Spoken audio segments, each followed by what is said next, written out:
The grocery store lights hummed softly overhead, casting a warm but slightly tired glow across the aisles.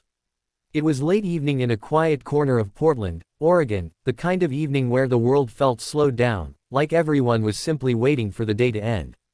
Only a few customers wandered through the store, pushing their carts without hurry, as though time itself had loosened its grip. Daniel Carter stood in line with a small basket of groceries. He wasn't buying much, just some milk, bread, a few vegetables, and his daughter Emily's favorite cereal. Emily, 7 years old and full of the kind of innocence the world tries so hard to steal, held the cereal box tightly to her chest like it was a treasure. She had big hazel eyes and a way of humming to herself whenever she felt content. Daniel glanced around, relaxed yet observant, the habit of someone who had spent years in a job requiring constant alertness. Before life had taken a sharp turn, Daniel had been a firefighter for nearly a decade. He had seen fear, trauma, bravery, and the fragility of life up close. But when his wife passed away unexpectedly, he made the painful decision to step away from the job he loved so he could take full responsibility for raising Emily. It had not been an easy journey, but love made difficult things possible.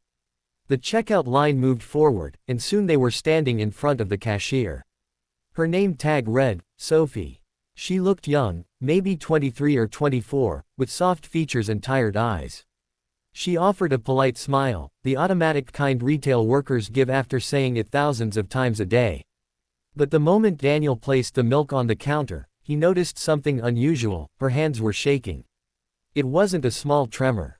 It was the kind of shaking that came from more than just fatigue. Her fingers were trembling so violently she struggled to pick up the scanner. She dropped it once, quietly apologized, and tried again. Daniel watched carefully. "Hey," he said softly, his tone warm rather than intrusive, "are you okay?" Sophie forced a thin smile, one that tried too hard to hide something. "Yeah, just tired. Long shift." It was the sort of answer people give when they don't want to be asked more questions. But Daniel knew the difference between exhaustion and distress. He had seen enough faces twisted with silent struggle in burning buildings and emergency rooms to recognize when a person was hurting. Emily looked up with her innocent curiosity. "Are you cold?" she asked, her little voice clear and genuine.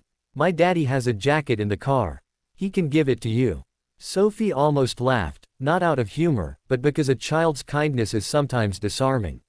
"No, sweetheart. I'm okay, but thank you. That's very kind of you." Daniel noticed the way Sophie's eyes flicked, just for a second, toward the store manager's office across the floor. A small room with glass walls, where a man in his mid-40s sat, arms crossed, frown sharp enough to cut. And then she quickly looked away. Daniel said nothing more. Not yet. He paid, took the receipt, thanked her, and started toward the exit with Emily holding his hand. But halfway there, something in him stopped. Not his legs, his conscience. He turned back slightly and saw Sophie lean against the counter for a moment, just to steady herself. Then, as if on cue, the manager stepped out of his office. He walked up to her, said something sharply under his breath, and Sophie immediately straightened, her shoulders locking, her hands trembling even more. Daniel felt something in his chest tighten, something familiar. The impulse that had driven him into burning buildings, that had made him run toward danger rather than away. The impulse to protect. He didn't interfere, not in that moment. Not with Emily watching, not while Sophie looked minutes away from tears. Instead, he led Emily out to the car, buckled her in, and dialed his sister. "Hey," he said when she picked up, "can you watch Emily for a little while?" His sister knew him well enough not to ask too many questions. "Of course," she said. "Bring her over." 10 minutes later, Daniel walked back into the store, alone this time. The aisles were quieter now, and Sophie was still at the register, doing her best to look composed. Daniel waited until the last customer left before stepping forward again. "I know you said you were fine," he said gently, and this time Sophie didn't pretend. She looked at him, her eyes glistening, her mouth pressed tight as if to stop it from trembling. "Please," she whispered, "just forget what you saw. It's nothing I can talk about. It'll just make things worse." Daniel shook his head slowly. "I've seen fear before. That's what I saw in your eyes. I'm not asking you to explain everything. But I am asking if you're safe."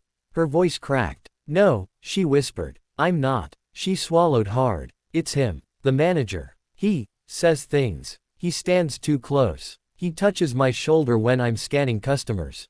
I told him to stop once. He cut my hours. Her breath shuddered. I need this job. My rent's already late. If I get fired, I don't know what I'll do. Daniel felt his jaw tighten, anger rising slow and heavy. How long has this been happening? 6 months, she whispered. Daniel didn't speak at first. He simply let the silence sit between them, steady and grounding. Sophie, he said, his voice low and calm, you don't have to go through this alone. She shook her head fiercely, panic flickering across her face. No, please, you can't do anything. If you confront him, he'll fire me. I know he will. Daniel didn't argue. He just nodded slowly. Okay. Then I won't confront him. Not yet. But we are going to handle this another way. Her eyebrows pulled together. What do you mean? I mean, Daniel said, meeting her eyes, we report him to our. And I'll stand with you when you do. She looked like she might break down right there.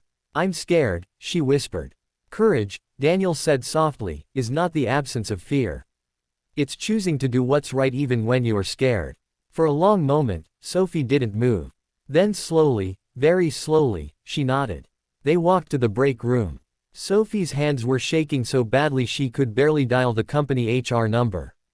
So Daniel sat beside her, not speaking for her, not rescuing her, but being steady enough for her to ground herself. She explained everything, the harassment, the retaliation, the months of fear. The HR representative listened and assured her that the company would investigate immediately. She would not be required to return to that location until the matter was resolved. When they stepped back out, the manager spotted them. His expression twisted. What exactly do you think you're doing? He demanded, stepping forward. Sophie's voice trembled, but she did not look away this time. I reported you, she said. His face froze. You, what? Do you have any idea what you've done? Yes, she whispered. I finally did the right thing. Daniel stepped forward, not threatening, not aggressive, simply present. Solid. She doesn't answer to you anymore, he said. And if I hear you so much as look in her direction again, you'll be dealing with more than a company investigation.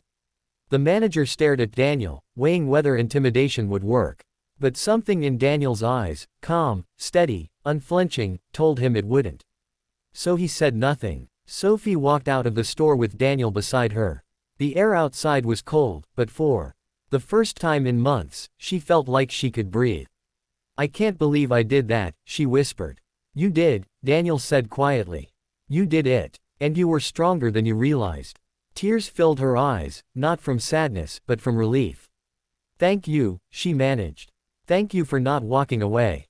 Daniel smiled gently. Sometimes all it takes to save someone is to ask, are you okay? And mean it. A few days later, Sophie called him. Her voice was brighter, lighter. The company suspended him, she said. They're investigating. And they offered me more hours at a different store. A fresh start. Daniel felt warmth spread through him.